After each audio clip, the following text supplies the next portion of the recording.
l'entreprise l'IFOP va présenter la 4e édition du baromètre Syndex IFOP sur l'état du dialogue social en France. Ce sera une photographie de ce qui s'est passé, puisque vous le savez tous, il y a eu beaucoup de choses qui se sont passées ces 5 dernières années et qui vont conditionner aussi ce qui va se passer sans doute pour les 5 prochaines. Ensuite, Claire Morel, qui sera en Zoom de Syndex, interviendra, tout comme Nicolas Weinstein, qui sont tous deux directeurs du cabinet Syndex. Ensuite, on entendra la parole de 3 élus qui viendront nous apporter leur témoignage, et on entamera un débat d'une 40aine de minutes avec Laurent Berger, secrétaire national de la CFDT, et Audrey Richard, qui est présidente de l'ANDRH, qui est la seule représentante aujourd'hui des entreprises, et on la remercie pour ça, et qui nous apportera aussi son témoignage. Et on va essayer de garder un peu de temps pour vos questions, puisqu'il y a beaucoup de choses à dire. Mais je me tourne tout de suite vers vous, Jérôme Fourquet, pour vous nous présentiez ce 4e baromètre. Merci beaucoup, Sandrine. Bonjour à toutes et bonjour à tous. Donc, effectivement, on va vous présenter les principaux enseignements de cette enquête, parce qu'une enquête qui est assez fournie, assez détaillée, que l'IFOP a menée pour Syndex. Et donc, on a sélectionné certaines questions, certains résultats qui nous paraissaient les plus intéressants pour faire un petit peu un tour d'horizon. Je ne sais pas si j'ai un retour. Si, on voit si peut-être fonctionne. Je sais pas. Il est là, il est bon? Voilà. Non, c'est bon, c'est bon. Okay. Je me cale. Hein. On espère que ça fonctionne, mais ça va fonctionner. Voilà. Donc, juste, je vais en profiter pour faire un petit point méthodologique. Donc, cette enquête a été réalisée à la fois, ce qui est assez classique, auprès d'un échantillon représentatif des salariés du privé, des entreprises de plus de 50 salariés. Mais ce qui est la particularité de ce dispositif que l'IFOP a mis en place avec le Syndex pour la 4e vague consécutive, c'est que nous avons eu aussi, grâce au fichier de contact qui est celui du Syndex, la possibilité d'interroger, donc on a dit tout à l'heure, plus d'1 millier de salariés du privé, mais également 1 millier d'élus du personnel des entreprises privées. Et donc ça, c'est un point particulièrement intéressant, parce que on va le voir tout au long de l'enquête, c'est le public qui est le plus au fait de l'état du dialogue social du côté des salariés. Et on n'a pas souvent l'occasion de pouvoir interroger un si large échantillon de ce public. Alors, sans plus attendre, voilà, je vais, magnifique, ça fonctionne, attaquer sur toute une série de sujets. Hein, donc, historiquement, le baromètre a été mis en place à la demande du Syndex pour suivre au long cours le déploiement, la mise en place et les conséquences et les modalités de la mise en place du passage au CSE, de voir comment tout ça se traduisait concrètement dans les entreprises. Et puis, au fil du temps, nous avons été rattrapés par la crise Covid, le télétravail, d'autres thématiques qui ont été progressivement intégrées dans le questionnement. Donc, on va essayer de balayer tout ça. Donc, première question, comme en 2021, plus de 2 salariés sur 3, quand on les interroge, ont une bonne image de leur CSE. Donc, on est à 68% exactement. On était à 66% dans l'enquête précédente. Pour autant, quand vous regardez un peu dans le détail, c'est l'item plutôt bonne image, une réponse assez molle qui se dégage. Et on voit, mais je ne vais pas présenter tous les résultats de l'enquête, qu'il y a un niveau de connaissance qui demeure quand même assez parcellaire auprès des salariés, j'allais dire, de base ou ordinaire, et que on va le voir par exemple sur la question suivante, quand on interroge à la fois les salariés et les représentants du personnel sur l'état du dialogue social, on a des perceptions qui sont assez contrastées. Parmi nos salariés, on a une note moyenne qui s'établit à 5,9 sur 10, donc on dit à peu près 12 sur 20, on serait mention assez bien si on passait le bac, sur l'état du dialogue social dans l'entreprise. Quand on interroge les représentants du personnel, alors qui sont un peu plus jugés partis et qui sont peut-être un peu plus exigeants, et sans doute, là, la note n'est plus que de 4,8 sur 10, donc là, on n'a pas le bac. Et vous voyez, blague à part, que la note moyenne a plutôt tendance un petit peu à s'éroder du côté des représentants du personnel. On reviendra dans les questions suivantes sur un petit peu ce qui peut expliquer ces tensions qui se renforcent ou qui persistent. Quand on interroge toujours ces représentants du personnel sur l'état d'esprit, le climat qui prévaut aujourd'hui dans leur entreprise, et qu'on synthétise tout ça, c'est plutôt des sentiments négatifs, hein, pour 73% des premières citations. Donc, on nous évoque la fatigue, l'inquiétude, et puis une hausse aussi des items ayant trait à la déception ou à la colère, hein, qui progressent. Et les sentiments majoritairement positifs sont seulement cités par 20% des représentants du personnel qui se sont exprimés. Quand on réduit davantage la focale, là on les interrogeait, ces représentants du personnel, sur l'état d'esprit général dans l'entreprise, quand on leur demande, eux, dans quelle situation ils se trouvent et quelle a été la conséquence du passage en CSE.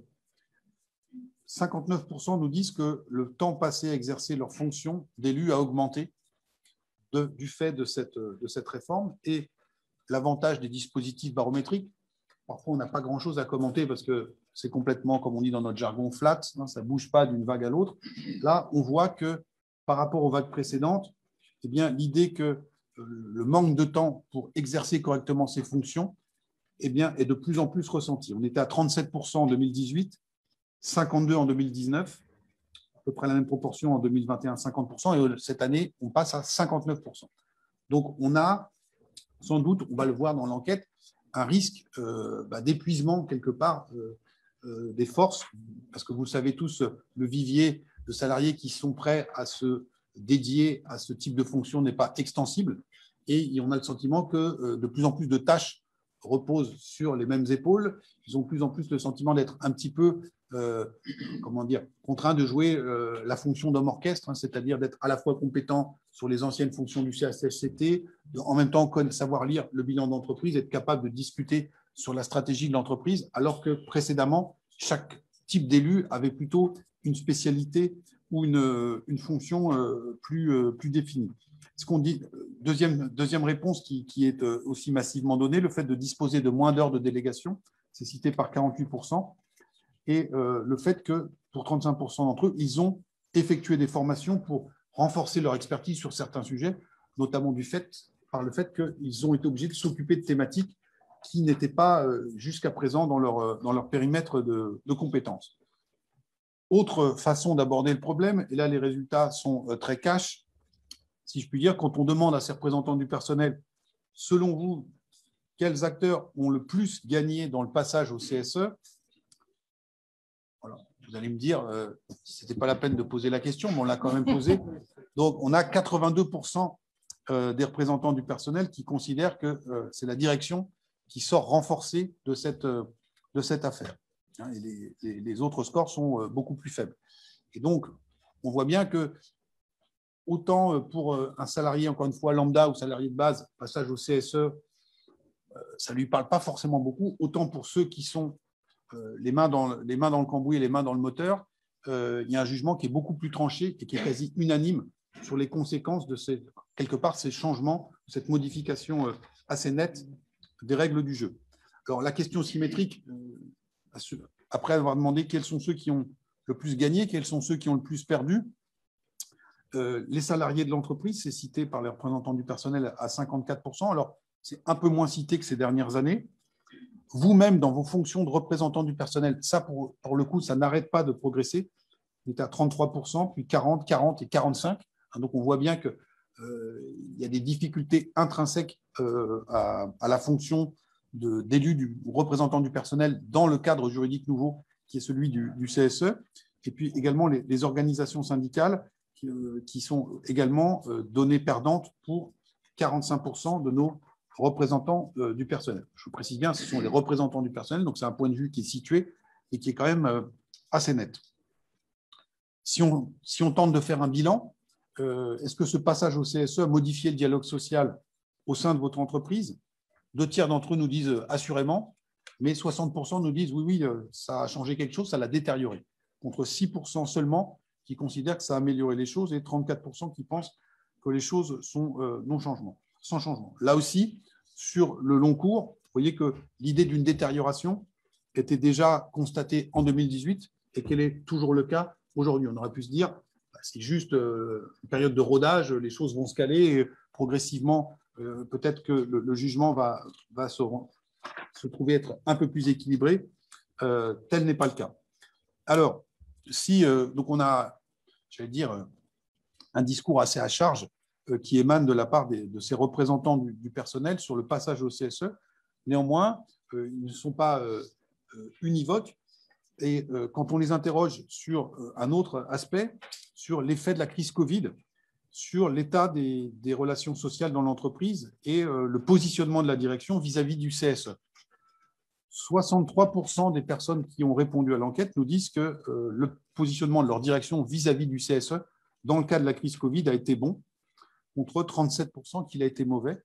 Et nous avions déjà posé cette question en 2021, donc au pic de la crise Covid, et on était à 2 points près sur les mêmes scores. Donc il y a l'idée que pendant cette crise Covid, les choses se sont plutôt bien passées et se sont bien déroulées. Donc c'est un point positif qu'il faut souligner et qu'il faut relever.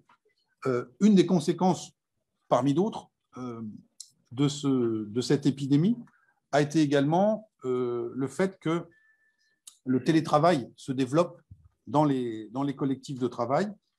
Et donc là, cette question a été posée aux 48% de l'échantillon dont l'entreprise a mis en place le télétravail durant la crise sanitaire. Et donc, quel jugement ils en portent sur cette évolution? 53% considèrent que ça a amélioré la performance des salariés, mais dans le même temps, 53%, la même proportion, considèrent que ça a un impact négatif sur les conditions de travail et les risques psychosociaux, et 75% sur le lien social. Petite parenthèse pour remettre un peu les grandes masses en perspective.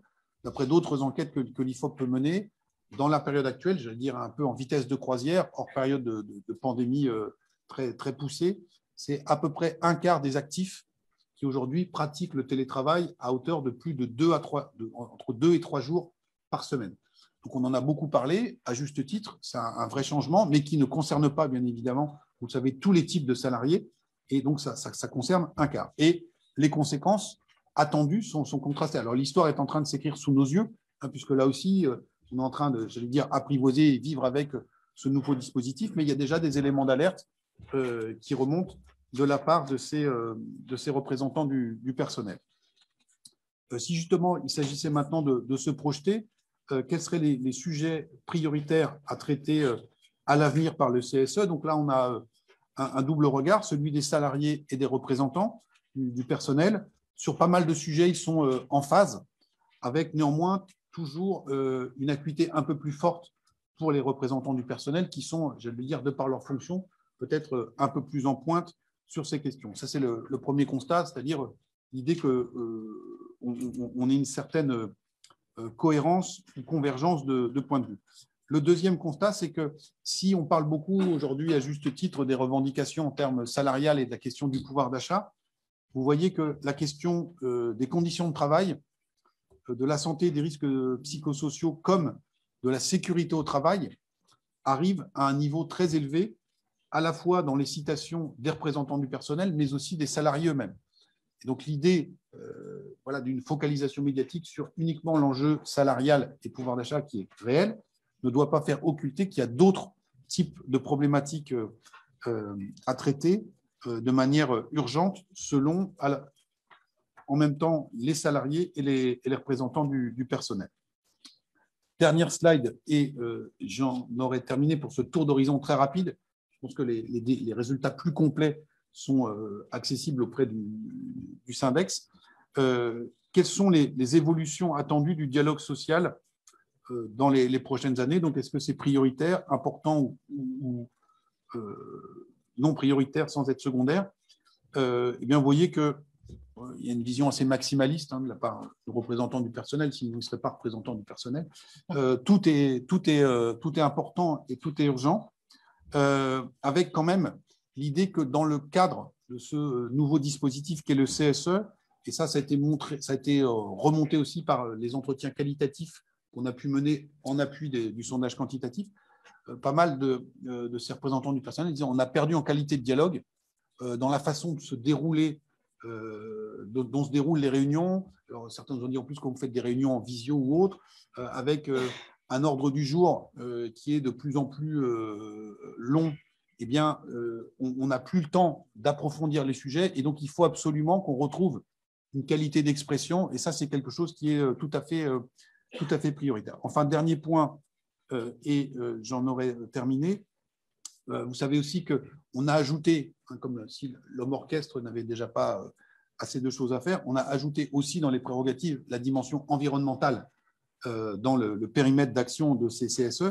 Et on voit qu'aujourd'hui, même si la prise de conscience écologique progresse très fortement dans l'opinion, quand vous voyez la liste des tâches et des priorités qu'il y a à accomplir aux yeux des représentants du personnel, eh bien, cette thématique environnementale arrive en bas des priorités, non pas qu'ils s'en désintéressent, mais ils estiment qu'ils ne peuvent pas être partout, qu'ils ont déjà énormément à faire et que le temps leur manque pour exercer à bien toute leur mission. Donc, ce n'est pas un désintérêt, encore une fois, de la question environnementale, mais plus une illustration du fait qu'ils ont du mal à, je veux dire, répondre à toutes les sollicitations, les demandes et les exigences que nécessite ou que conditionne ce nouveau statut et les nouvelles règles du jeu auxquelles ils sont désormais astreints depuis cette réforme. Donc voilà, dit à grands traits, ce que nous révèlent les enseignements de ce baromètre.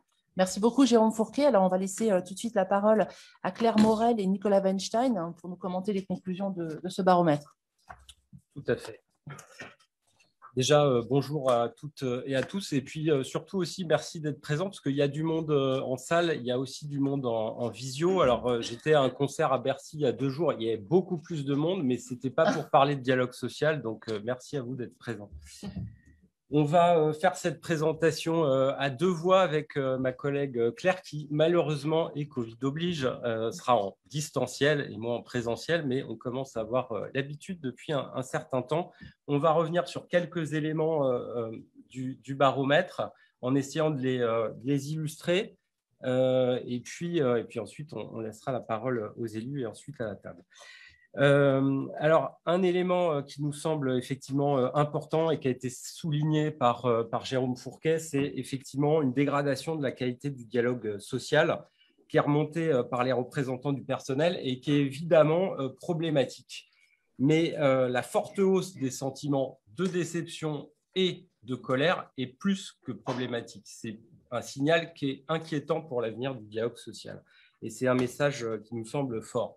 Et du coup, difficile en parallèle de ne pas faire plutôt un parallèle entre cette perception négative du dialogue social vécue par ceux qui la pratiquent, notamment les représentants du personnel, et un chiffre qui a été indiqué par Jérôme Fourquet qui en dit beaucoup pour nous sur les ordonnances Macron, le fait que pour les représentants du personnel, pour 82% d'entre eux, la direction est la grande gagnante de la mise en place du CSE. Et du coup, dans le dialogue social, en fait, il y a 2 parties autour de la table. Et si la réforme étend à privilégier une partie au détriment d'une autre, bah, du coup, vous amplifiez un déséquilibre existant. Alors, un déséquilibre inhérent, en fait, à l'entreprise. Mais là, avec la réforme, ce qu'on peut apercevoir à travers ce baromètre, c'est d'une certaine façon ce déséquilibre. Et évidemment, une réforme, tout est question de dosage. Et du coup, 40 ans après les lois Roux, et oui, ça fait 40 ans, et près de 5 ans après les ordonnances Macron, qui visaient du coup une plus forte centralisation, plus de simplification, et du coup aussi de l'intégration, il y a de fait un certain nombre d'inconvénients à cette large et structurante réforme. Et ces inconvénients sur lesquels on va essayer de revenir et sur qu'on va illustrer, présente un risque pour nous important pour le dialogue social et par conséquent, en fait, pour son rôle de régulation des antagonismes dans l'entreprise, mais aussi comme vecteur de démocratie sociale dans l'entreprise, dont on va sans doute reparler. Claire, je te laisse la suite.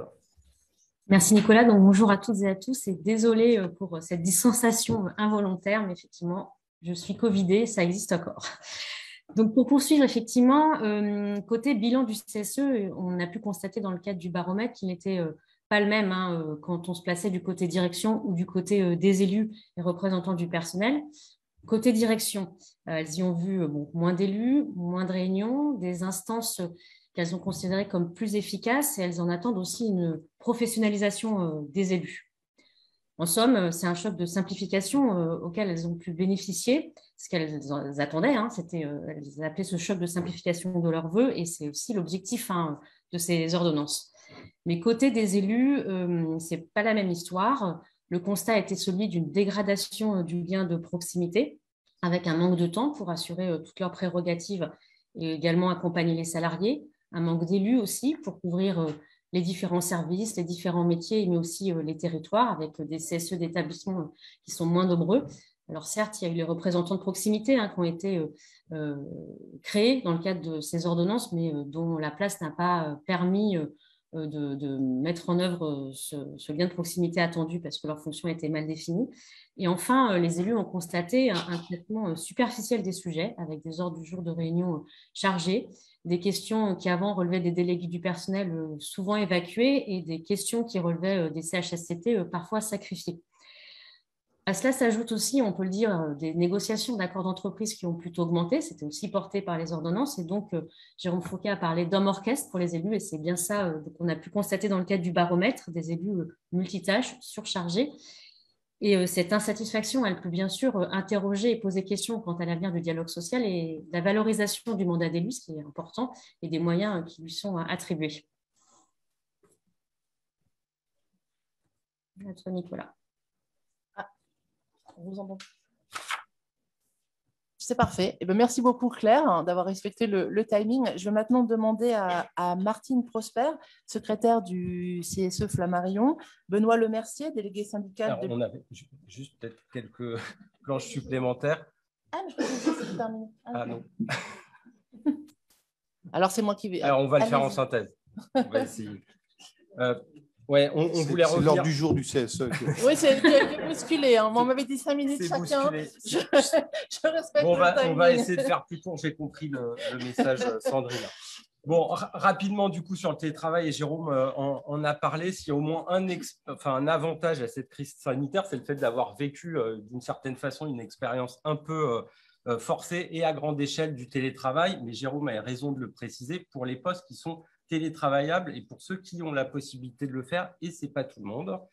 Le point important, c'est que de toute façon, ce sera dans le monde après. Clairement, les salariés sont en attente relativement forte de cette modalité de travail, 87%, et c'est un chiffre qui est conséquent et qui a largement évolué depuis 2017, puisque à l'époque, le gouvernement évoquait 2/3 des salariés intéressés en 2017, avec des effets positifs que tout le monde connaît, équilibre vie pro, vie perso, etc.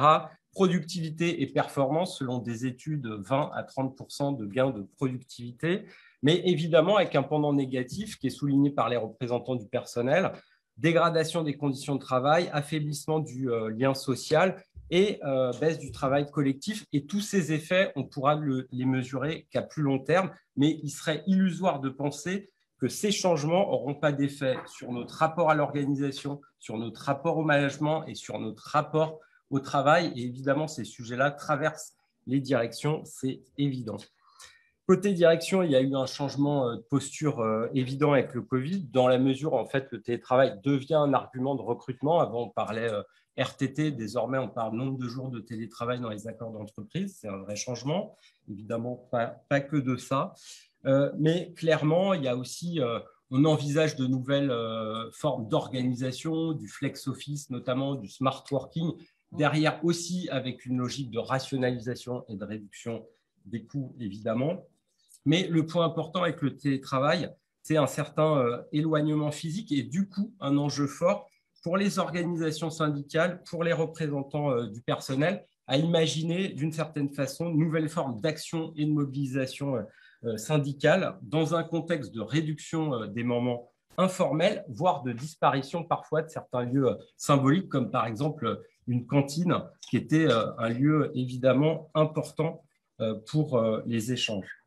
Et puis, du coup, il y a un transfert ou un déplacement du terrain syndical physique à un terrain syndical qui devient digital, avec l'arrivée des réseaux sociaux, avec l'enjeu de l'accès aux boîtes mail professionnelle des salariés pour les représentants du personnel, le développement d'applications et de la communication digitale.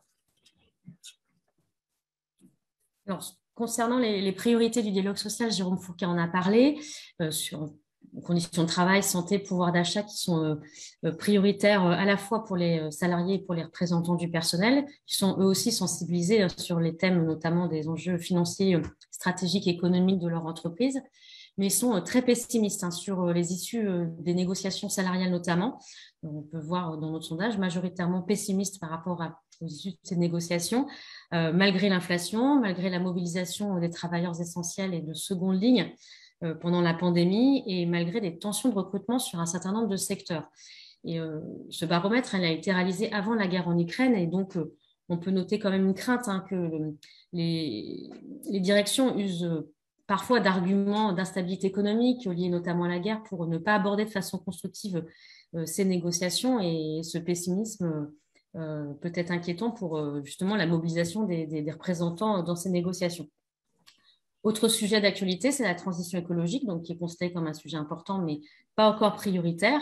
Il est lié notamment à la nouvelle loi récente d'août 2021, Climat et Résilience, qui donne des nouvelles prérogatives aux représentants du personnel. Et c'est un enjeu d'importance, d'une part en termes de formation des élus pour qu'ils prennent bien en charge ces prérogatives, mais aussi de la part des directions de fournir une information de qualité aux élus et aussi des moyens pour assurer cette nouvelle prérogative. Et c'est d'autant plus important que dans le cadre des accords de Paris, des objectifs fixés par l'Union européenne, on va avoir des secteurs entiers qui vont avoir leur modèle économique profondément bouleversé. Ça aura des conséquences évidemment pour les salariés, pour leur parcours, pour leurs conditions de travail. Et c'est capital que les représentants du personnel soient impliqués dans cette transformation. Dernière planche, et du coup des inquiétudes assez structurelles sur l'avenir du dialogue social qui se font jour, avec une crise des vocations donc, sur lesquelles on va sans doute revenir, qui est redoutée à la fois par les représentants du personnel, mais aussi par la direction, avec de fait une difficulté à trouver des élus, d'autant que la limitation des mandats ne facilite pas les choses et pose derrière la question sécurisation, valorisation des parcours des élus. Une crise des vocations qui se fait dans un contexte du coup de liens distendus aussi avec les salariés, nécessairement accentué par le contexte et par la mise en place du télétravail. Et c'est pour nous une conséquence majeure des ordonnances, c'est-à-dire que la réduction des moyens, la forte centralisation privent pour partie les élus de l'accès au terrain et des salariés. Or, ce rapport au terrain, il est évidemment clé pour la pertinence des revendications. Donc, ça pose tout un tas de questions, et notamment sur la mise en place, le rôle des représentants de proximité, on y reviendra. Mais du coup, à l'approche d'échéances électorales importantes, aussi d'un nouveau cycle électoral du CSE qui est en train de démarrer, il y a des opportunités dans une vision optimiste pour essayer d'améliorer le dialogue social, pour les représentants du personnel, aussi pour les directions, avec de fortes attentes côté représentants du personnel. Jérôme en a parlé, notamment sur le renforcement du poids des avis, qui est un sujet du CSE, qui est évidemment un sujet important, même si ces attentes ne suscitent pas forcément la même adhésion côté direction. Mais du coup, dans un monde qui paraît connaître de fait une instabilité permanente, il faut se rappeler que sans corps social, il y a un risque pour la démocratie et que faire vivre le dialogue social en entreprise est un enjeu important. De fait, rééquilibrer le dialogue social paraît aujourd'hui plus que nécessaire. Et on en a perdu. Merci Nicolas, merci à Claire, et encore désolée de vous avoir coupé dans votre élan. On a été un peu long. Et alors maintenant, je vais vraiment appeler Martine Prosper, donc secrétaire du CSE Flammarion, Benoît Lemercier, qui est délégué syndical à l'établissement français du sang, et Achour Bedjeguela, délégué syndical à ANJ, qui vont nous faire part de leur témoignage. Merci beaucoup à tous les deux.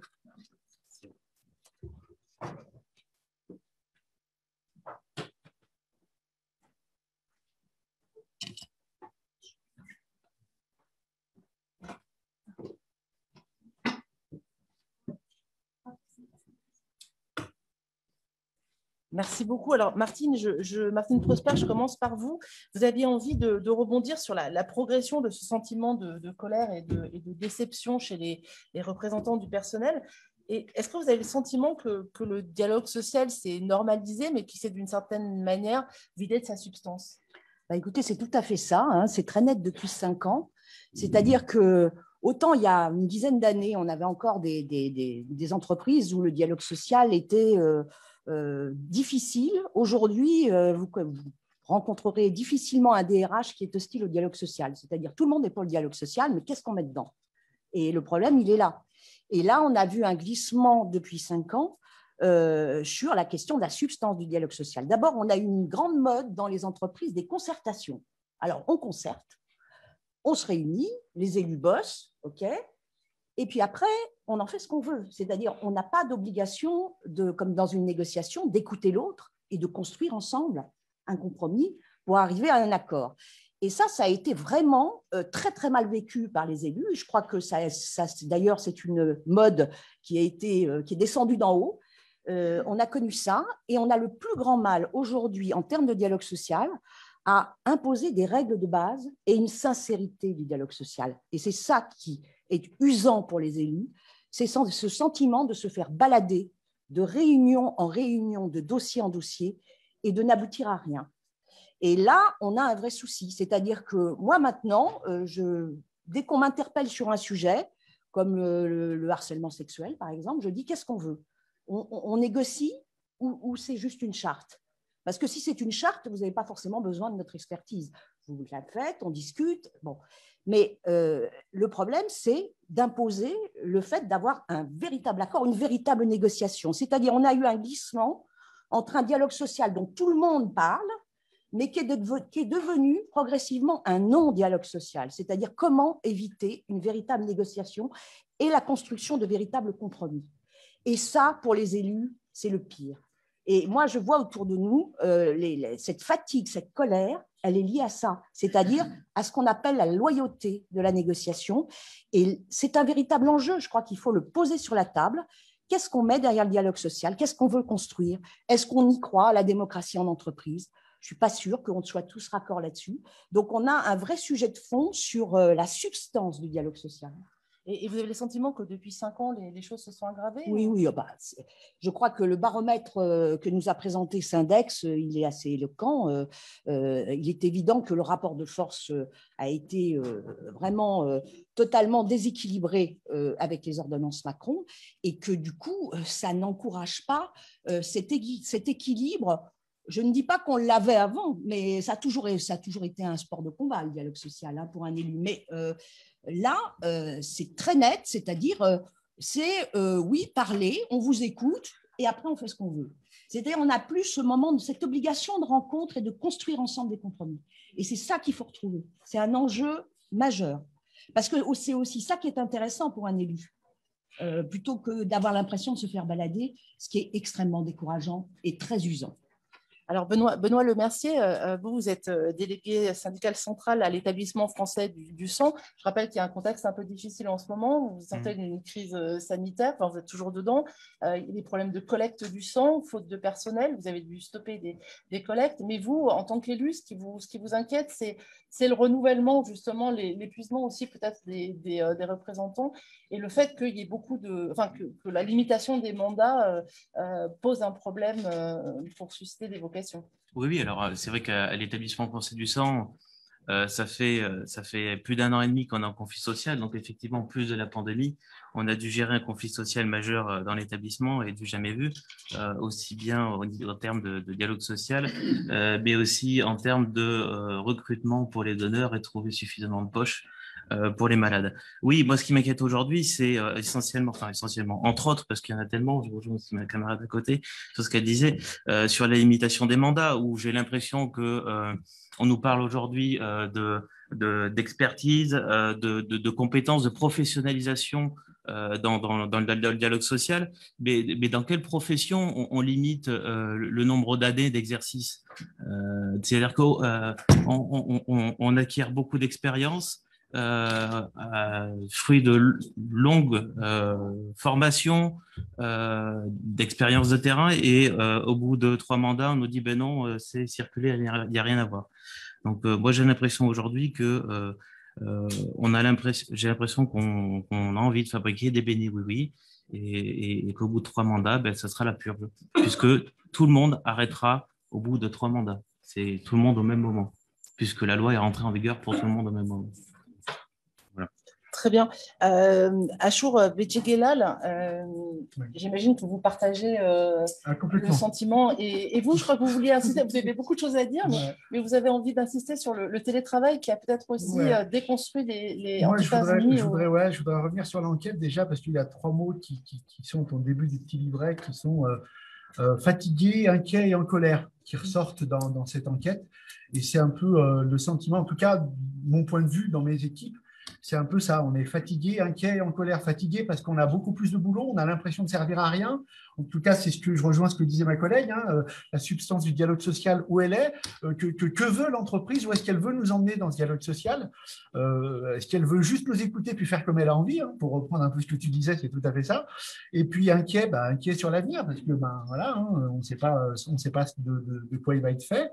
Et fatigué parce qu'on a beaucoup de travail, des réunions à rallonge, on est beaucoup occupé en centrale, j'ai envie de dire, sur des réunions qui font qu'on peut être de moins en moins sur le terrain. Et à cela se greffe cette crise sanitaire qui nous a fait découvrir, si je puis dire, le télétravail à grande échelle, puisqu'avant, on le connaissait, mais on ne le connaissait que pour une catégorie de personnel plutôt cadre, on va dire, sans les juger, sans les stigmatiser, parce que c'est vrai qu'ils sont assez autonomes et qu'ils ont l'habitude de travailler, j'ai envie de dire, seuls, sans pour autant avoir besoin de l'équipe autour d'eux. Le problème, c'est que avec le dialogue social et avec les partenaires sociaux que nous sommes, les représentants du personnel que nous sommes, quand on va sur site, on voit moins de monde.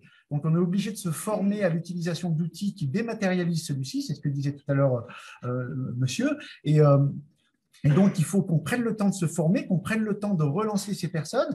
Et en période électorale, il n'y a qu'une seule chose qui fait que, électorale ou pas d'ailleurs, qui fait que le dialogue se noue avec les salariés, c'est le terrain, c'est la présence. 40% des salariés en moyenne osent faire le pas d'aller voir quelqu'un quand il est en souffrance.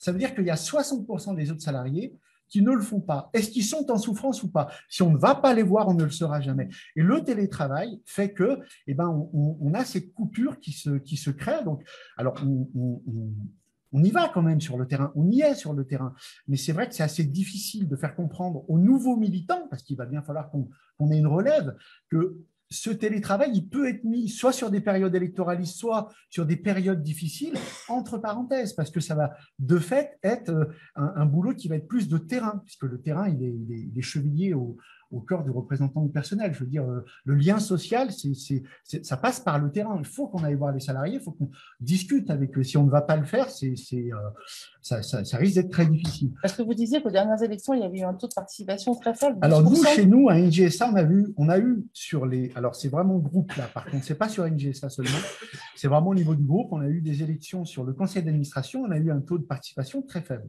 Alors, les élections du conseil d'administration, c'est un peu des élections qui sont un peu, pour certains salariés en tout cas, assez stratosphériques, si je peux dire, dans la terminologie. C'est-à-dire qu'on ne voit pas trop l'utilité de voter pour ces élections-là.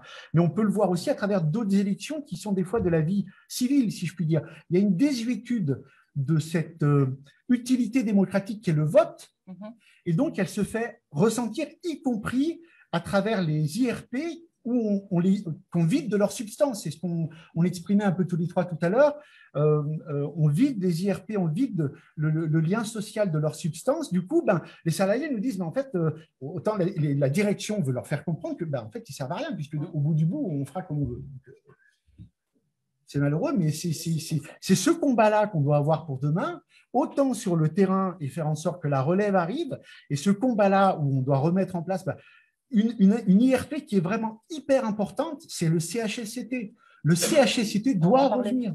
Oui, c'est très, très important. On a beaucoup de souffrance, beaucoup de RPS, beaucoup de gens qui travaillent chez eux qui sont en souffrance, puisque le télétravail fait que cette souffrance ne se voit plus comme avant. Donc, cette IRP, cette institution représentative du personnel, mais bon, j'imagine que tout le monde avait compris, doit revenir. Elle doit être à nouveau présente. Elle est très importante. Écoutez, merci beaucoup. Ce sera de toute façon un thème qu'on va aborder avec Audrey Richard, qui est présidente de la NDRH, et Laurent Berger, secrétaire général de la CFDT. Merci beaucoup à tous les trois. Restez avec nous parce qu'il y aura des questions. Merci, on a envie de vous entendre.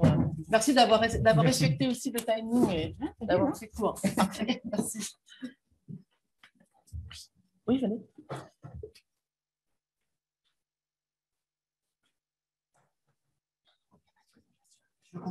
On attaque directement. Oui, oui, vas-y, Audrey.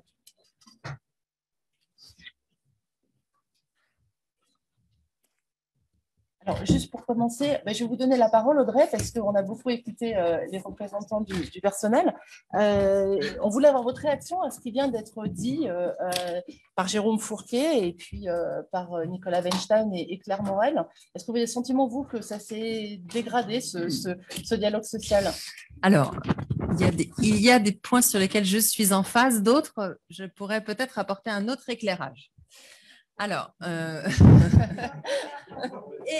je tiens à préciser que j'ai 2 casquettes. Donc, je suis en effet la présidente de la NDRH, donc l'Association nationale des DRH, qui représente 5500 membres. Et à nous tous, on a fait ce calcul récemment, on représente 11 millions de salariés, 80% privés, 20% publics. Mais j'ai surtout la casquette de DRH, donc du groupe UP, avec une représentante syndicale ici, Isabelle. Donc le groupe UP, que vous connaissez probablement, qui est en son cœur une coopérative, donc avec un mode de gouvernance très particulier, on pourra peut-être y revenir. Ancien chèque déjeuner pour… Voilà, c'est ça. Alors, les points sur lesquels je suis tout à fait en phase, vous avez insisté sur la fatigue des représentants. Bien sûr qu'elle est là, comme la fatigue des DRH. Après les 2 années qu'on a vécues, ça a été difficile et c'est clair. Cependant, il me semble que sur ces 2 aspects, on a tenu la route. On a assuré les cellules de crise, les réponses tant collectives qu'individuelles auprès de toutes les équipes. Voilà, donc ça, c'est le premier point. Et après, je voulais aussi en profiter pour peut-être vous apporter un autre éclairage, parce que du côté des ressources humaines, on a également procédé à des enquêtes, baromètres, enquêtes, où on a questionné sur le dialogue social. Et quand on pose la question à nos DRH sur finalement, alors nous, on n'a pas spécifié sur les CSE en tant que tel, mais vraiment, on a focalisé sur le dialogue social dans sa globalité, sur la période de crise et globalement, finalement, est-ce que le dialogue social en entreprise est de qualité, oui, non? Il en ressort que pour la majorité, j'ai les chiffres sous les yeux, mais on est plutôt sur une fonction RH qui nous dit que le dialogue social est plutôt soit bon, soit plutôt bon. Et quand on regarde sur comment qualifiez-vous le dialogue social dans votre structure, les DRH disent qu'il est à hauteur de quasiment 58% constructif et sur à peu près 50% apaisé. Voilà, donc ça, c'est un autre éclairage. Maintenant, ce qu'on a vu pendant cette période de ces 2 dernières années, c'est que, je le disais en introduction, la période de crise, on l'a gérée ensemble. Et ce qu'on a vu et ce qu'on a pu s'échanger, nous, entre pairs, entre RH, ce qu'on s'est dit, c'est que face à cette crise-là, on a donc géré et on a plutôt eu le sentiment que les masques sont tombés de part et d'autre, de la part des partenaires sociaux, de la part des directions, au profit de la gestion de la crise, au profit des problèmes de tous nos salariés, et qu'au final, après crise, on y est là, on se dit, en fait, nous, on a considéré que le dialogue social était plutôt constructif, et donc, est-ce que demain, on va rester sur quelque chose de plus authentique, comme on l'a vécu, que ce soit dans nos instances en France et dans nos instances en Europe pour ceux qui ont des CE européens. Voilà l'éclairage que je souhaitais apporter. Oui, mais sur la photographie, on va demander aussi à Laurent Berger sur la photo générale et puis après, on abordera évidemment les questions de demain qui nous intéressent particulièrement. Bon, bonjour à toutes et à tous. Merci de l'invitation. Sur la photo générale, on a une illustration de la distorsion d'appréciation entre quel côté on se trouve du côté de la table. Mais pour une raison simple, qui n'est pas, et c'est pas du tout, pour une raison simple, c'est que on est dans une réforme. On a dit, vous pouvez négocier la mise en place des CSE, mais le supplétif est ultra bas. Bah, si vous êtes un patron normal, vous ne négociez pas. C'est-à-dire que vous ne faites pas mieux que ce que la loi vous permet de faire très bas. Et Laurent Berger, c'est 20%, c'est ça? C'est 20% où ça a été négocié. C'est ce qui s'est passé, en fait. Et donc, y compris la philosophie sur laquelle on va pouvoir revenir, la philosophie d'évolution des instances de représentation du personnel, etc. Parce que moi, j'essaye d'être extrêmement honnête. Le monde merveilleux des IRP qui fonctionnaient merveilleusement bien, ça n'a jamais existé. Enfin, en tout cas, depuis que je suis syndicaliste, jamais. On n'a jamais considéré que le pouvoir, le lien de subordination, le déséquilibre inhérent à la relation de travail était quelque chose qui se réglait merveilleusement par les instances de représentation du personnel. Ça n'a jamais existé, ça. Donc, le truc, c'est que là, on a dit, on fait moins, vous pouvez faire moins, mais fraîchement, comme vous êtes des gens bien, vous allez sans doute faire plus. Ben non, ils n'ont pas fait plus. Et donc, ben oui, mais c'est ça le truc. Et donc, le sujet en tant que tel, c'est des fois, vous savez, moi, le rapport Combrexel, qui a beaucoup irrigué, il commençait par quelque chose d'extrêmement important que tout le monde a oublié. La première partie, c'était tout ça, c'est bien gentil, tout ce que je vais dire après, mais ça dépend du comportement et de la loyauté des acteurs. Et on est au cœur de ce sujet-là, en fait. Et donc, l'étude de Syndex, ce qu'a présenté Jérôme tout à l'heure, ça corrobore tout à fait ce que nous, on entend. Une distanciation, un sentiment de fourre-tout des instances de représentation du CSE, le sentiment, plus qu'un sentiment, la réalité de disparition des représentants de proximité.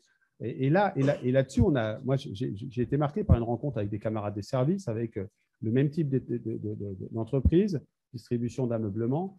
Une avait décidé de garder ses représentants de proximité, et l'autre qui a décidé de ne pas le faire. 150 sites d'un côté, 120 de l'autre. Donc, vous voyez, c'est à peu près la même chose et ils vendaient tous des meubles. Donc, vous voyez, à peu près la même chose. Ambiance, sentiment de développement du dialogue social totalement différent. Donc, ce qu'on retrouve dans l'enquête de Syndex, c'est totalement ce qui nous remonte. Après, maintenant qu'on s'est dit ça, et là, j'adresse plutôt, vous me permettez, aux représentants CFDT de la salle. Maintenant qu'on s'est dit ça, c'est oui, mais bien sûr. Et ce qui est important, un des chiffres que j'ai préféré que j'ai lu, je ne sais pas s'il est dans le livret, je n'ai pas eu le temps de feuilleter le livret, mais que j'ai lu l'enquête, c'est maintenant, il faut qu'on négocie autrement dans les entreprises. Alors, bien sûr, le supplétif n'aura pas évolué. Donc, le boulot, il consiste à faire évoluer le supplétif et ensuite à refaire cet espace de négociation. Et là, c'est là où il y aura un comportement. Maintenant, on a 4 ans de fonctionnement, enfin 5 ans, mais 4 ans de fonctionnement. C'est là où on verra si la loyauté en termes d'attachement au dialogue social est réelle ou pas. Dernier point, il y a une parenthèse. Cette parenthèse, c'est le Covid. Pourquoi? Parce qu'on s'est retrouvés tous comme une poule avec un couteau en disant il y a une situation nouvelle, il faut faire autrement. Et là, tout d'un coup, on s'est dit, mais merde, on s'est dit, les employeurs se sont dit, mais merde, l'intelligence collective, ça peut peut-être fonctionner à certains moments. Et ils se sont dit, bah, OK, on y va. Pas partout, hein, il y a eu des endroits où ça a été plus compliqué, mais globalement, ça a plutôt fonctionné. Ça a fonctionné, tout simplement, mais ça s'appelle une parenthèse, parce que depuis, on est revenu, et c'est cette parenthèse-là qu'il faut faire perdurer, y compris parce qu'on a fait plus de réunions lorsque c'était nécessaire, on a dit aux représentants, attendez, oublie, prends des heures, et puis on verra bien, mais on a besoin de toi, etc. En fait, on a fait marcher l'intelligence, qu'on n'a pas fait au moment de la mise en place des ordonnances. Enfin, quand je dis on, c'est parce que je suis poli, mais ce qui n'a pas été fait au moment de la mise en place des ordonnances pour une raison simple. C'est qu'à ce moment-là, le supplétif, et je peux vous dire, pour avoir passé un été 2017 assez désastreux sur le plan repos, qu'il y avait une espèce de foi qui était difficile à analyser en tant que tel. En gros, mais si vous allez voir, comme on va libérer en fait les contraintes, eh bien, on va inventer des choses extraordinaires. Voilà. Alors, Audrey Richard, oui, vous allez répondre à Laurent Berger, puis je poserai la question également. Qu'est-ce qu'on fait maintenant et est-ce qu'il faut faire des ajustements? C'est-à-dire, est-ce qu'on garde les choses telles qu'elles sont ou est-ce qu'on profite de la parenthèse Covid pour faire évoluer? Qu'est-ce que vous en pensez?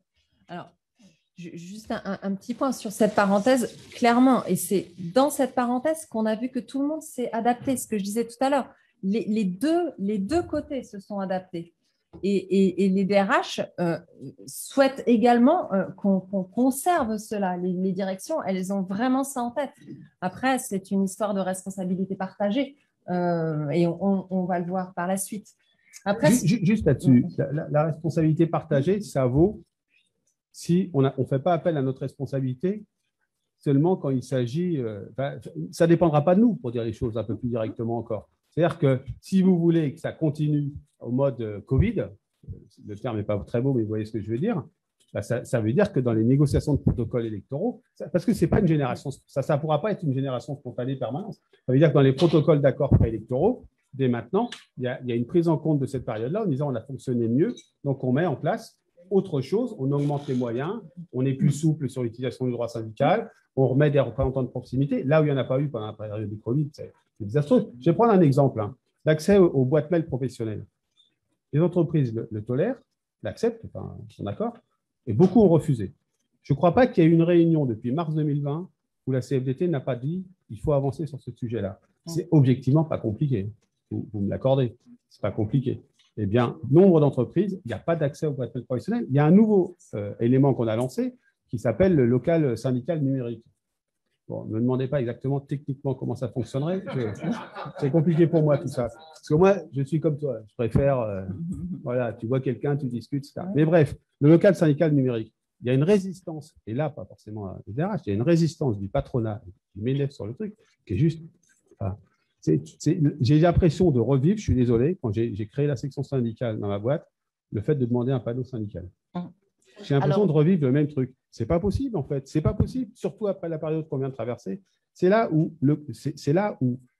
moi, je dirais tout à l'heure comment on peut faire bouger les affaires, de mon point de vue, mais où il y a quand même une question de loyauté du camp employeur. Alors, Audrey Richard, est-ce qu'il faut être plus souple? Est-ce qu'il faut donner plus de moyens, plus d'heures de délégation, réintroduire des CHSCT? Monsieur le disait tout à l'heure. Alors, clairement, nous, on considère que oui, il faut assouplir et il faut justement prendre en compte les enseignements qui se sont déroulés pendant cette phase de 2 années de Covid. Il faut vraiment capitaliser là-dessus. Après, réintroduire le CHSCT, de notre point de vue, pas forcément. Si on prend vraiment ce point spécifique, pourquoi? Parce que, et on l'a vu pendant la crise, on a su gérer en CSE notamment, et dans les réunions qu'on a pu avoir avec nos partenaires, on a su gérer les questions qui tournaient autour de la santé et de la sécurité de nos équipes sur le terrain. Et en fait, avec le recul, ce qu'on avait exprimé, c'était qu'en ayant ces instances, en fait, nous, on répétait 3 fois les mêmes choses entre le CHSCT, les DP, le CE. Et en fait, en effet, nous, ça nous permet ça va vers de la simplification. Syndex l'a dit, en effet. Mais de notre point de vue, en tout cas, ça n'engendre pas du dialogue social appauvri. Après, ce qui va être très important, et ça a été souligné par Syndex, et là, le collectif de DRH porte ça aussi, sur la formation de nos représentants. Ça, c'est vraiment important. Attendez, on va faire le débat après. Et ce qu'on dit, c'est qu'en effet, attention, parce que à chaque loi égale une consultation. Et en effet, pour nous, pour l'entreprise, c'est compliqué de gérer comme ça. Donc ça, c'est peut-être pas une bonne idée. Parce que ça veut aussi dire qu'il faut former les partenaires, former les directions sur vraiment des notions assez sophistiquées, assez pointues. Voilà.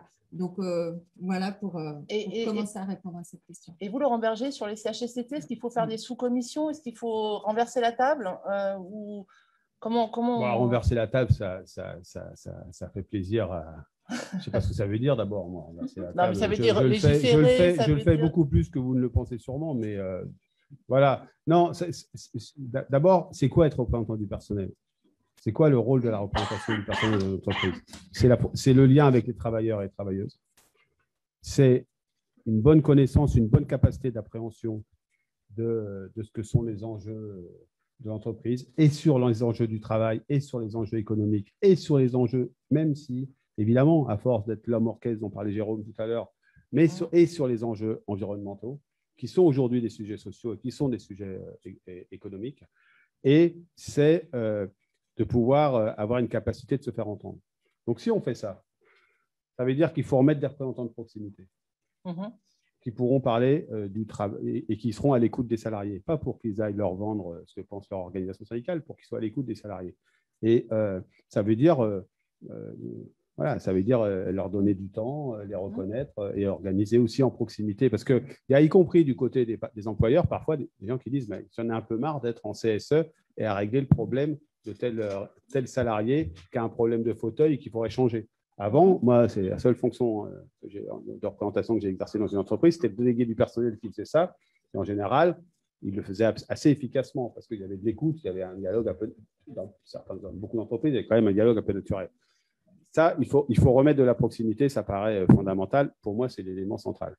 2, il faut s'assurer que les représentants du personnel puissent avoir accès aux informations. Le rôle de l'expertise, parce que il n'a pas été beaucoup question, c'est peut-être parce qu'il y a une forme de pudeur de Syndex sur le sujet, mais le rôle de l'expertise, c'est ça. Il n'y a pas que le rôle de l'expertise, il y a l'accès aux données par l'appropriation, il y a la formation, etc. Mais, et là-dessus, je crois qu'il faut remettre une couche sur le sujet, se faire écouter. Et il y a quelque chose de très intéressant dans l'enquête, c'est que ça valide ce que nous, on porte depuis maintenant plusieurs années, c'est l'avis conforme. Il y a des sujets sur lesquels, dans une entreprise, si les représentants du personnel ne sont pas d'accord au CSE, l'entreprise ne peut pas faire. Et il y a un sujet qui est fondamental, qui est aussi quelque chose qu'on a appris de l'histoire récente, c'est par exemple l'utilisation des aides publiques. Sur ce sujet-là, si vous mettez un avis conforme du CSE, vous allez voir qu'on aura un peu moins sur la question de la transformation du modèle productif, de l'évolution du travail, sans doute du partage de la valeur créée dans l'entreprise, etc.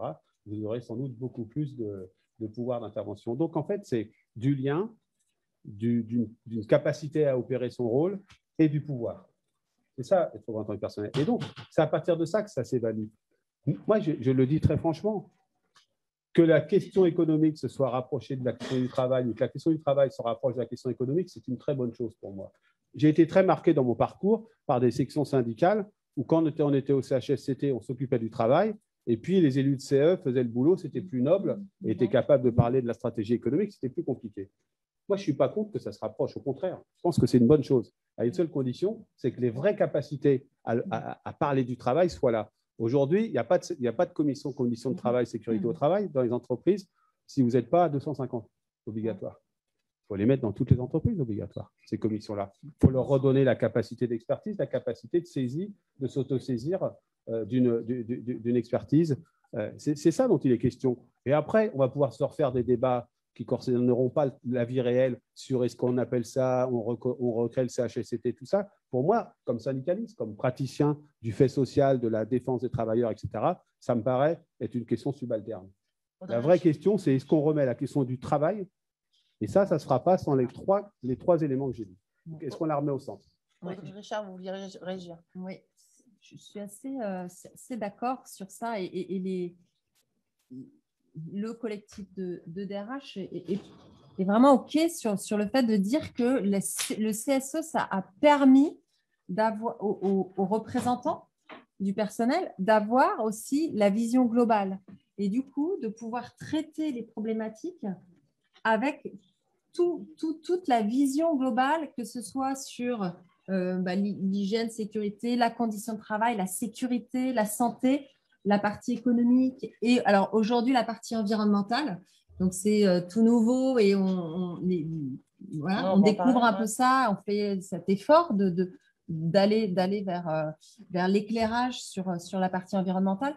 Mais en tout cas, ça permet dans les débats, dans les discussions qu'on peut avoir en CSE, d'être beaucoup plus, d'avoir une prise de hauteur et d'être beaucoup plus, beaucoup plus global dans soit les questions, les réponses aux questions, les interrogations. Et voilà, on trouve que c'est plus responsable, en fait.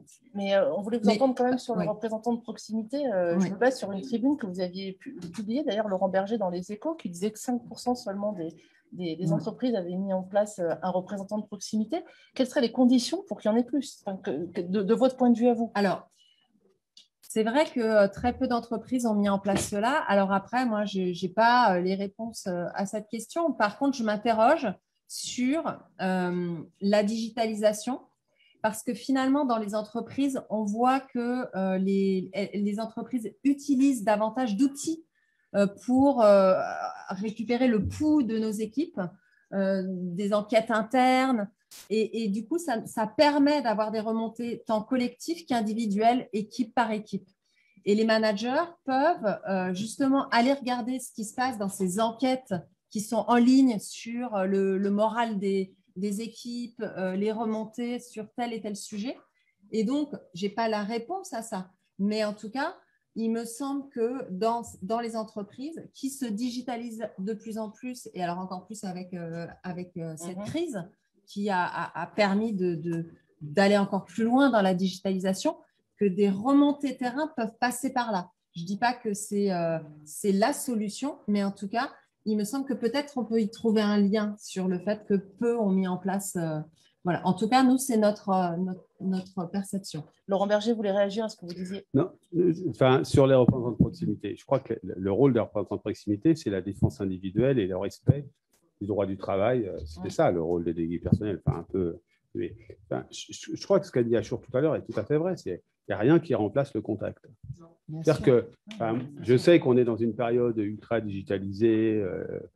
Maintenant, on peut tout faire à distance.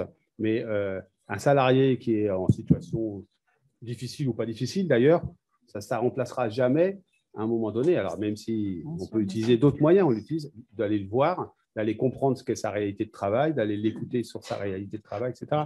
Et ça, c'est… Et le rôle des… Enfin, le rôle des délégués du personnel, le rôle des représentants de proximité, c'est de rééquilibrer le lien de subordination qui est inhérent au contrat de travail et donc de faire qu'il ne soit pas tout seul face à quelqu'un qui est son employeur, qui n'est pas forcément, évidemment, un salopard, quelqu'un qui veut l'exploiter, etc. Ce n'est pas du tout ma lecture des choses, mais qui, à un moment donné, il n'est pas à égalité. Et le rôle du représentant de proximité, il n'est pas à égalité par le lien très clair qui est celui du contrat de travail. Et donc, le représentant de proximité, il rééquilibre ça. C'est tout simplement ça. Et en plus, je pense qu'on a perdu en compréhension du travail. C'est-à-dire que on a perdu en compréhension du ressenti. Les salariés, ils ne voient pas le syndicalisme simplement pour régler que leurs difficultés.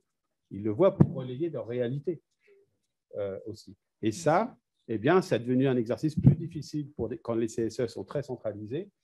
Alors évidemment, quand vous êtes dans une entreprise de 150 personnes, il y a un CSE et vous êtes tous sur le même site avec un fait syndical qui est reconnu, etc., on n'a pas des difficultés qui remontent de la même manière. Enfin, nous, les enquêtes qu'on fait là-dessus, elles montrent cette tendance-là clairement sur laquelle on est d'accord et puis elles montrent des nuances. Moi, je ne suis pas en train de vous dire que c'est la misère partout. Non.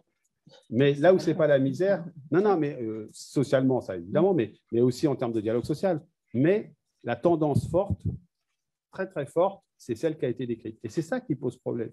Et moi, je me dis, on peut refaire l'histoire, voilà.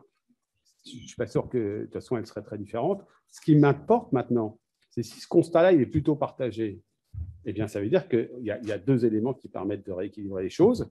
De légiférer de nouveau pour améliorer ça. Et moi, franchement, je ne serais pas de ceux qui diront le retour en arrière parce que c'était merveilleux et le bonheur était dans toutes les entreprises. C'est une vue de l'esprit. Enfin, ça n'a jamais existé comme ça. Mais donc, il faut légiférer sur un certain nombre de points. C'est les propositions que la CFDT a fait en début d'année. Et de l'autre côté, il y a la négociation des protocoles électoraux. Et c'est là où ça se rediscute. Et c'est là où on va avoir la deuxième lame de la loyauté. La première, on l'a vu, ça peut être en disant, il y a une fois, en disant peut-être qu'il faut expérimenter. La deuxième fois, ça sera conscient, ça sera lucide. Alors, on va continuer à parler du travail des élus, mais est-ce que le renforcement de la démocratie en entreprise, ça passe aussi par plus de représentation des salariés, notamment dans les conseils d'administration? On a certains candidats à la présidentielle qui font des propositions dans ce sens. Vous, à la NDRH, est-ce que c'est un sujet dont vous vous emparez? Qu'est-ce que vous en pensez? Alors moi, je peux peut-être éclairer avec ma propre entreprise. Qui est une coopérative, on le rappelle. À son cœur, une coopérative. Donc là, forcément, le dialogue social, la société appartient aux salariés. Et donc, forcément, le dialogue social est vraiment différent de partout ailleurs. Il est, en tout cas de mon point de vue, bien plus constructif. Donc forcément, je dirais plutôt dans ce sens-là. Maintenant, ce qu'on voit sur le terrain quand même, c'est que la négociation et les accords signés au plus près de nos entreprises avec les partenaires sociaux au niveau local, c'est quand même, de notre point de vue, ce qui est à valoriser. Et aujourd'hui, on n'a aucune valorisation d'entreprises qui signent des accords. Et donc, ce qu'on essaye de porter, nous, du côté de l'association, c'est de dire finalement, les entreprises qui font l'effort avec leurs partenaires d'arriver à quelque chose de constructif, faut peut-être les valoriser d'une façon ou d'une autre. Donc voilà, nous, on est en train d'essayer de porter ça pour justement valoriser le dialogue social, la qualité du dialogue social. Et on est plus à dire que voilà, ce qui peut se passer au niveau des branches, ce qui peut se passer au niveau des ANI, oui. Nous, on se dit qu'au niveau local, ça nous semble plus pertinent et voilà, plus intéressant pour les salariés, plus adapté en fait. Laurent Berger? Pour nous, la démocratie en entreprise, c'est trois dimensions. Nous, on ne parle pas trop de démocratie en entreprise, on parle de partage du pouvoir. Alors, si on veut que ça passe plus facilement, il faut peut-être mieux parler de démocratie en entreprise, mais c'est quand même de ça dont il s'agit. Je suis désolé. C'est plus de représentants du travail dans les instances de gouvernance, conseil d'administration, conseil de surveillance. Là aussi, quand on regarde sur l'histoire, on a fait des progrès. Et on n'y est pas pour rien. Donc, mais il faut aller plus loin. Il faut encore passer une étape supplémentaire. Le deuxième élément pour nous, c'est tout ce dont on parle là, c'est la question du dialogue social. Le dialogue social, c'est de la représentation des salariés, des travailleurs, à travers les instances représentatives du personnel, on vient d'en parler. C'est du dialogue social aussi, c'est-à-dire la capacité d'engagement à travers de la négociation collective. Sur ces deux éléments-là, il faut qu'on redonne une forme de contrainte. J'ai parlé de l'avis conforme. Moi, je suis persuadé que sur certains sujets, on ne passera pas sans avis conforme maintenant. C'est-à-dire qu'on aura des trucs qui seront de la bureaucratie. On fera la consultation nécessaire. Le deuxième, c'est sur la négociation. Il y a des sujets qui doivent être objet de négociation. Et c'est vrai que là-dessus, on a aussi une responsabilité syndicale à se saisir des bons sujets. Ça. Je ne comprends pas certaines entreprises. Le problème des négociations obligatoires, parfois, c'est qu'elles ont donné une forme de contrainte à l'agenda social dans une entreprise et que ça n'a pas toujours été au bénéfice de résultats. Donc, il faut que nous aussi, on force sur un certain nombre de sujets de la négociation. Voilà. Et le troisième élément, et j'aurais dû commencer par là, parce que c'est plutôt… Nous, on plaide pour davantage d'espace de dialogue professionnel, davantage d'espace de dialogue sur le travail. Et qui ne soit pas toujours aux mains, ça a été un débat interne assez intense à la CFDT, mais qui ne soit pas forcément aux mains, évidemment, ni de la direction, mais pas forcément aux mains des représentants du personnel, mais que les travailleurs aient le voix au chapitre sur la façon dont ils vivent leur travail. Parce que c'est aussi comme ça qu'on redorera le blason de les représentants du personnel, parce qu'ils en font leur miel. Et donc, pour nous, ça, c'est ce qu'on appelle la codétermination à la française. Mais ça nécessite, là aussi, vous voyez, c'est un comportement. Et ce comportement, c'est la reconnaissance du fait syndical. C'est-à-dire qu'on aura progressé quand on considérera, et les enquêtes d'opinion montreront que quand on s'engage syndicalement, on n'a pas peur, qu'il n'y a pas d'appréhension à le faire. Quand il y a non seulement les moyens de fonctionner, mais la reconnaissance, voire même la facilitation de l'engagement syndical. Et voilà, c'est ça qui permettra, je crois, une vraie démocratie en entreprise. Alors, j'ai beaucoup d'autres questions, mais je voulais vous poser une question, Jérôme Fourquet. Vous mesurez les évolutions du monde du travail. Est-ce qu'il y a un lien avec l'état du dialogue social? Là encore, hein, comme l'a dit Laurent Berger, les situations vont être très différentes d'une entreprise à une autre.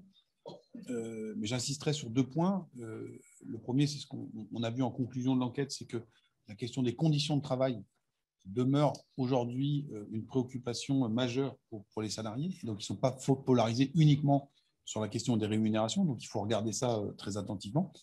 Et le deuxième sujet, ça a été aussi abordé, c'est comment on essaye, dans les nombreuses entreprises où ça s'est plutôt bien passé en termes de dialogue social, et parce qu'on a sans doute fait péter les cadres habituels, comment on arrive à faire perdurer cet esprit et que le soufflet ne retombe pas. Parce que dans le caractère fatigué, usé, il y a aussi la frustration en disant on est venu nous chercher quand il y avait le feu, et maintenant que c'est revenu sur les rails, on oublie tout, on repart comme avant. Et je pense que voilà, maintenant on y a goûté, on a vu que c'est... vous savez, nous, on avait mené des enquêtes qualitatives, notamment dans le secteur hospitalier, au pic de la crise Covid. Et certains, vous savez, à l'époque, dans le jargon, dans les urgences, on avait dit on a poussé les murs et on a multiplié en quelques jours ou quelques semaines par 3 ou par 4 le nombre de lits en réa. Et alors, tout le monde était estomaqué en disant mais d'habitude, pour créer ne serait-ce qu'un lit, c'est 40 coups de tampon, 10 dossiers, etc. etc. Et puis après, on nous disait, mais vous savez, en fait, c'est parce que on avait les clés du camion, toute la bureaucratie était en télétravail. Et donc là, on a fait le boulot. Voilà. Et donc, il s'est passé des choses dans cette crise qui a été difficile pour tout le monde. Et sans doute qu'il faut essayer d'en tirer les conséquences et de faire en sorte que de cette difficulté-là, on en ressort différemment. Mais manifestement, le cadre actuel ne permet pas d'exprimer fortement toutes ces revendications. Et je pense que là, on le voit, depuis le début de la crise Covid, comment évolue-vous le positionnement de la direction de votre entreprise vis-à-vis du CSE? Donc, on a vu dans l'enquête que les représentants du personnel étaient parfois sévères. 63% nous disent qu'il est bon. Il y a un verbatim, on a une direction très réactive. On a eu des téléphones portables pour tout le confinement, des arrêts pour les personnes vulnérables, pour les gardes d'enfants, les petits salaires, etc., etc. Donc, on a fait bouger les choses à ce moment-là. Et donc, alors, je n'allais pas dire que c'est une parenthèse enchantée, mais voilà. Et donc, le retour à la normale, aujourd'hui, se fait, l'atterrissage se fait très, très durement. Et donc, il faut recréer ça. Sinon, on aura, si vous mettez ça, plus les tensions sur le pouvoir d'achat et l'inflation, l'essence à 2 € le litre, bon, vous voyez ce qui va se passer dans les mois qui viennent. Alors, justement, j'aimerais qu'on garde du temps pour vos questions. J'avais plein d'autres questions. Je vais essayer de faire un exercice très compliqué, c'est d'en poser une qui englobe toutes les autres. On a quand même une crise, on en a parlé, on a une crise sanitaire, on a une crise climatique, il y a une crise du pouvoir d'achat. Est-ce qu'il faut mettre le paquet sur la formation des élus et je dirais aussi peut-être aussi des RH sur toutes ces questions qui aujourd'hui percutent la société, mais évidemment aussi les élus. J'en ai parlé tout à l'heure.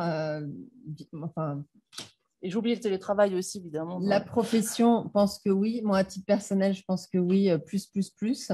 Et les deux, vous avez raison, les deux parties, les partenaires et les RH. Bien sûr que c'est en étant davantage formés, peut-être même davantage formés ensemble. Enfin, moi, je crois beaucoup à ça personnellement. Que justement, on construit juste ensemble. Alors, Laurent Berger, vous parliez tout à l'heure du rapport Combrexel. Lui aussi, il disait qu'il fallait former. Le dialogue social, ça mérite, ça suppose une formation des deux parties. Ouais. Moi, je rajouterais quand même à la question initiale, vous avez parlé de crise sanitaire. Bon, on peut espérer que, même si Claire nous dit à l'inverse, elle va bien, elle a l'air d'aller bien. Oui, quand même. La crise climatique, c'est évident. Vous avez parlé de crise du pouvoir d'achat, c'est une situation très différente d'une entreprise à l'autre, la question des salaires. Alors là, pour le coup, l'espèce de généralisation est mortifère. Je vais le dire pourquoi. Parce que moi, je viens du champ des services. Si vous généralisez à outrance, on va réoublier tous ceux pour lesquels on se bat pour ne pas les oublier. Donc, c'est très différent. Par contre, il y a une crise du travail. Enfin, il y a une crise du travail.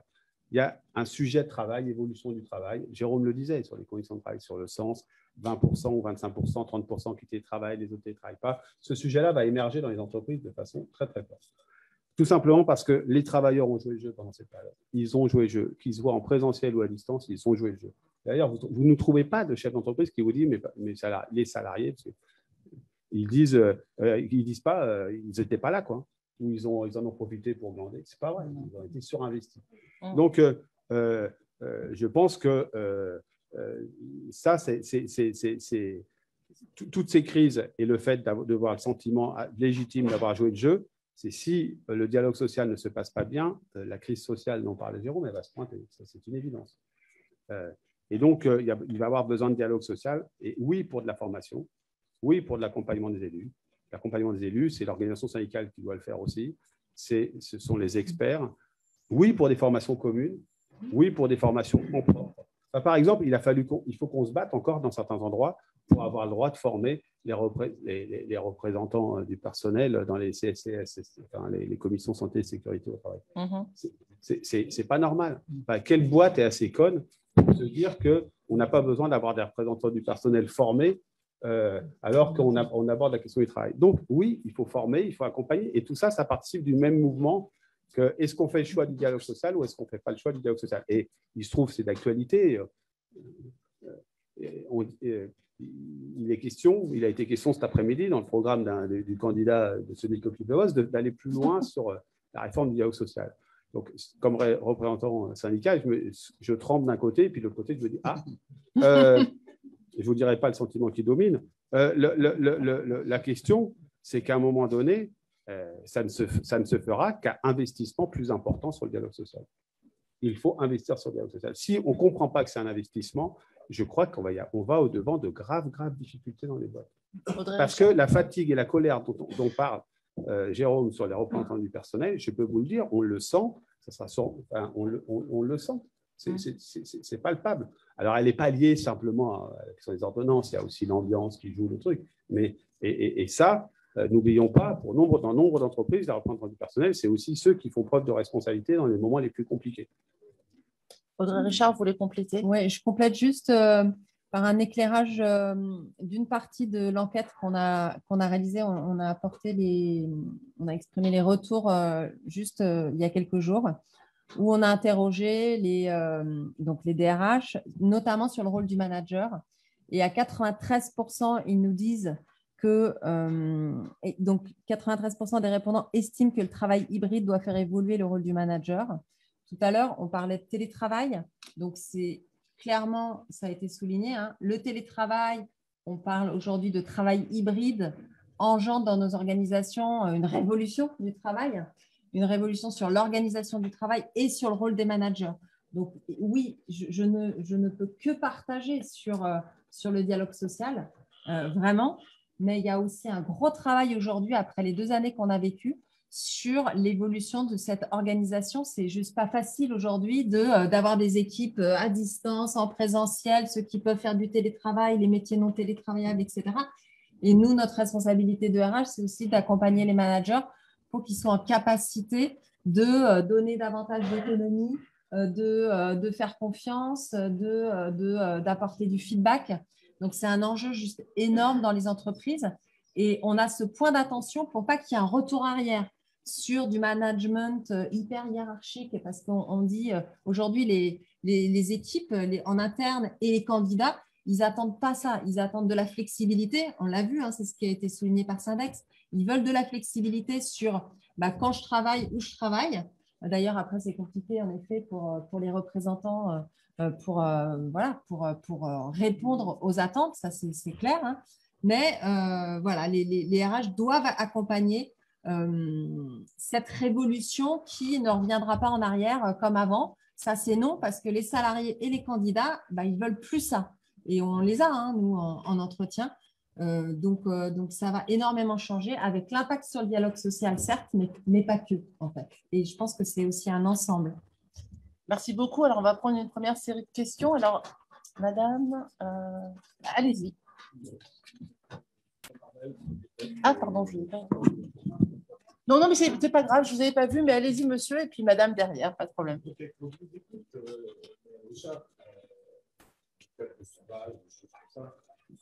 faites un peu d'auto-satisfaction, c'est-à-dire que vous dites à vos salariés, il y a 52% des salariés qui vont bien, 48 à côté qui ne vont pas bien, on s'en occupe pas.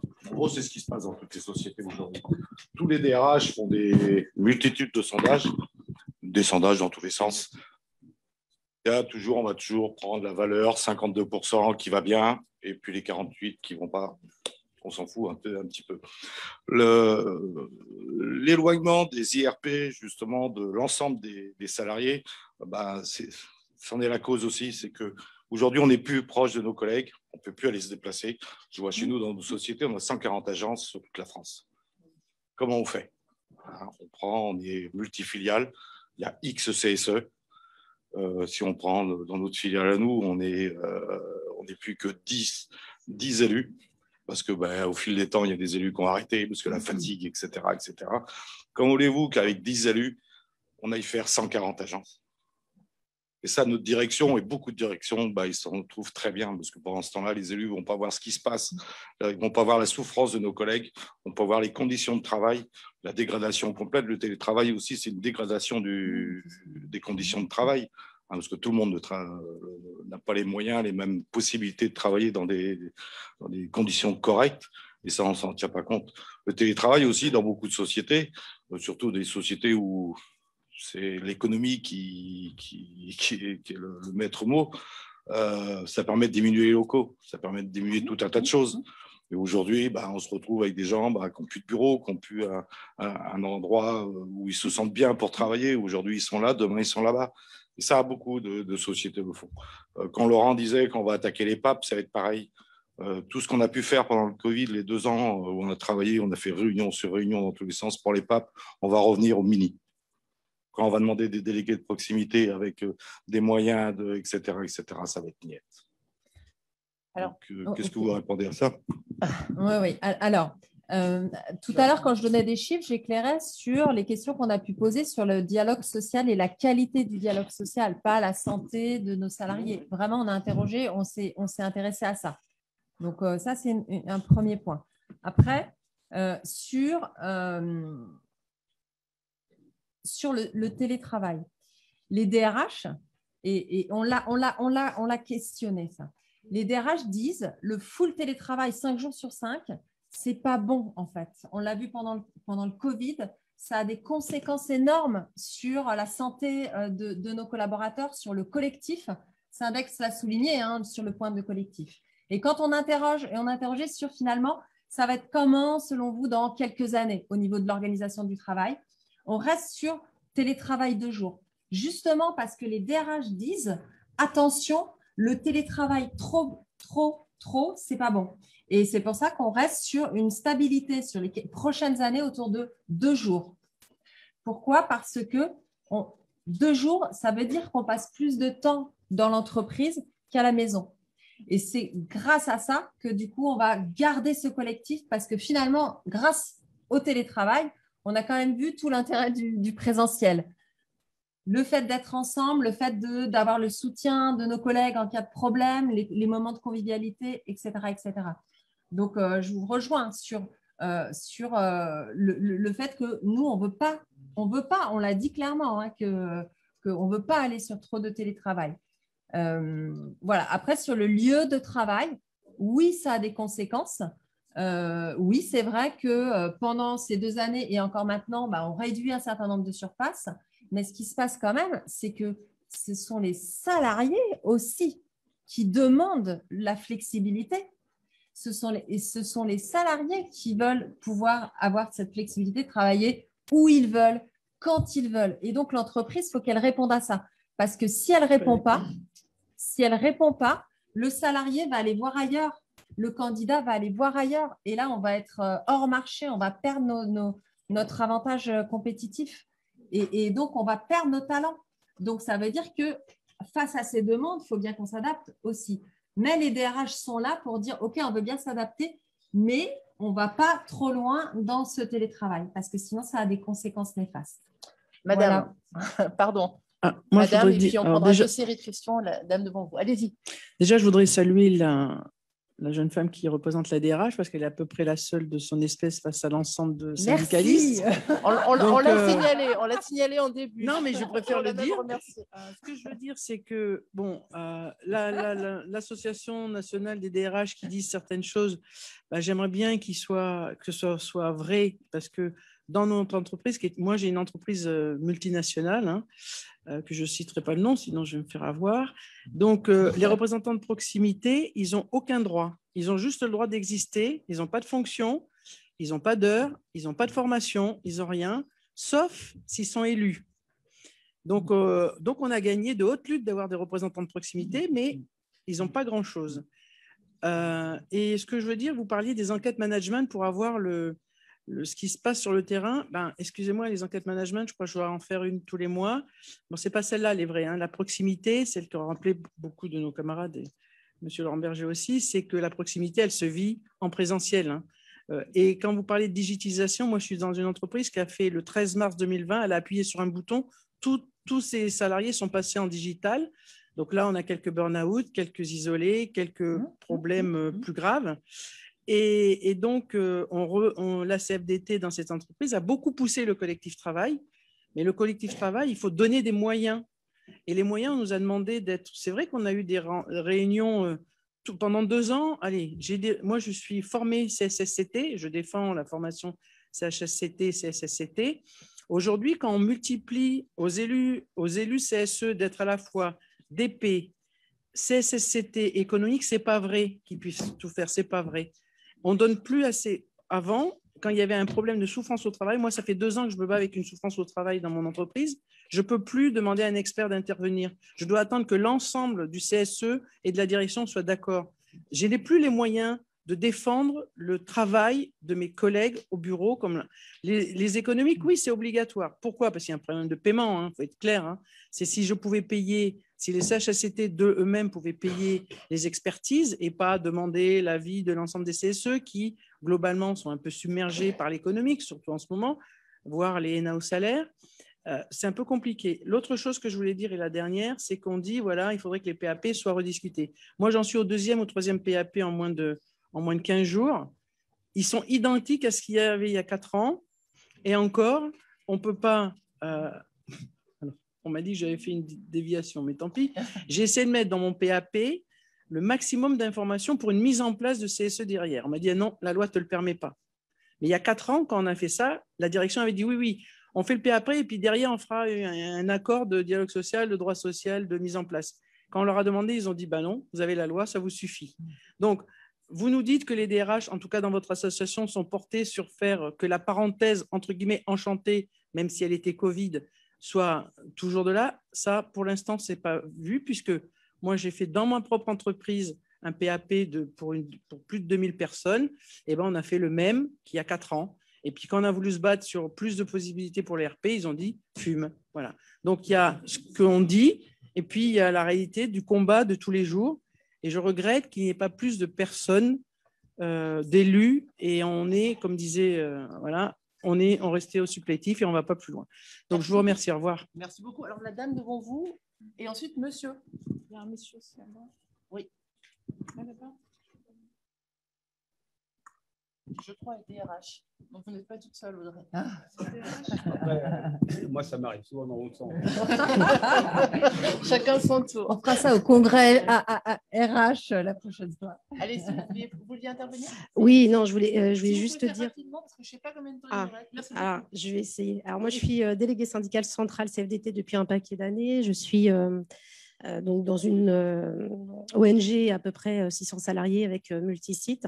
Donc, il y a beaucoup d'éléments déjà qui ont été dits par les 2 premiers intervenants, donc je vais éviter d'être dans la redite. Mais effectivement, je me faisais la même réflexion, c'était plutôt quand même courageux et c'était bien d'avoir quelqu'un de la NDRH. En plus, il se trouve que j'ai la particularité d'être à la fois déléguée syndicale centrale et chef de projet RH. Je sais que ça peut surprendre, mais voilà, mais c'est possible. Et ce que je voulais vous dire, c'est que vous ne serez pas étonnés, il y a un certain nombre d'éléments que je ne partage pas dans votre perception, notamment quand vous dites, par exemple, que les CSO ont permis une prise de hauteur. Moi, je pense que c'est une erreur que vous faites. Enfin, de mon point de vue, au quotidien, de ce que je vis, je pense que c'est le contraire, parce que ce que disait monsieur… Si vous pouvez prendre votre micro. Pardon. Je crois qu'il ne marche plus. Ah, ça y est. Ce que je disais, ce que je rejoins tout à fait l'image qui avait été faite de l'homme orchestre, c'est vraiment ça. C'est-à-dire qu'en fait, on a maintenant des généralistes, quand vous pouviez avoir certains experts, notamment sur les aspects santé, sécurité au travail au CHSCT et ainsi de suite. Et en fait, je pense que c'est une erreur parce qu'en fait, vos représentants salariés sont souvent justement les salariés qui sont le plus investis. Je regardais là dans les études notamment sur les aspects, les enjeux stratégiques qui intéressent davantage peut-être des élus que des salariés et peut-être à tort, et c'est dommage. Et justement, souvent, quand on est en dialogue avec les représentants employeurs et les DRH, on a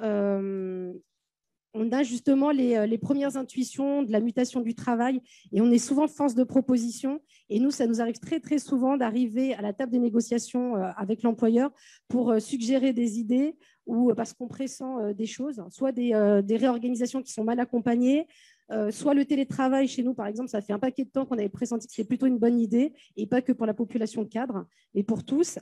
Et puis, heureusement, au bout d'un moment, on arrive à se retrouver parfois sur du dialogue social, et tant mieux quand c'est le cas. Pareil, quand vous disiez que le nombre d'accords, je ne crois pas que la qualité du dialogue social, ça serait très limitatif de croire que ça se limite à un nombre d'accords signés. C'est parce qu'on a beaucoup d'accords signés que le dialogue social est bon dans l'entreprise. Je vous le dis aussi par retour d'expérience. Ça ne doit pas être le seul indicateur. Et pareil, je le redis, ça a été dit par mes autres collègues avant, mais baromètre social, moi je veux bien, c'est super un baromètre social, sauf qu'en fait, il est réalisé par les directions avec des partis pris, avec des salariés qui sont derrière leur PC et qui savent qu'éventuellement, à tort ou à raison, il y a des traces informatiques, donc ils n'ont pas forcément envie d'y mettre vraiment ce qu'ils ressentent, il faut se dire les choses aussi. Et puis, une fois que vous avez vos baromètres sociaux, vous en faites quoi? Souvent pas grand-chose, en refaire un 3 ans après. Et en fait, c'est des faux semblants. Donc, non, il faut de la loyauté et il faut de la modernisation au niveau du dialogue social. Et voilà, je pense que c'est important si on veut avoir un vrai dialogue et faire évoluer les choses, dans un terrain gagnant-gagnant, direction et représentants salariés, il faut se dire vraiment les choses à un moment donné. Voilà. Alors, je trouve juste ces deux-là parce que sinon. Oui. Je peux répondre, bien sûr. Ouais, on va passer le micro et Audrey va vous répondre. Ouais, quelques éléments de réponse parce que finalement, vous vous rejoignez sur quelques thématiques. Les enquêtes baromètre social, enquête management, ça donne un éclairage. Et vraiment, en tout cas, alors au sein du groupe UP, on utilise ce genre de choses. Moi, toutes mes réponses, elles sont vraiment, j'essaye de les éclairer au regard de ce qu'on voit à la NDRH. Maintenant, là, je prends typiquement l'exemple de ce qui peut se passer. Et Isabelle, n'hésite pas si tu veux compléter. Mais on fait régulièrement des enquêtes pour lire individuellement toutes les idées, toutes les remarques. En fait, ça nous permet vraiment d'avoir le pouls collectif et d'avoir, si on regarde et si on exploite les données réellement, d'avoir les remontées des irritants individuels. Alors après, je vous rejoins, il faut les exploiter, etc. Ce qui n'est pas forcément le cas parce que le management, il est aussi fatigué, il est aussi submergé, il a plein de trucs à faire. Donc oui, si on met en place, alors il faut essayer d'utiliser correctement, sinon ça ne sert à rien et c'est qu'un leurre, etc. Pour se donner bonne conscience. Voilà. Après, ça dépend des entreprises, ça dépend comment c'est géré. Après, les accords, alors moi je prends l'exemple de ce qui s'est passé au niveau du télétravail. Depuis le 1er janvier 2020, il y a eu 5 799 accords signés sur le télétravail. Alors, OK, c'est peut-être pas le seul indicateur du dialogue social, etc., mais quand même, on a vu que c'était juste énorme. Ça corrobore avec le dialogue social a été plus enrichi, etc.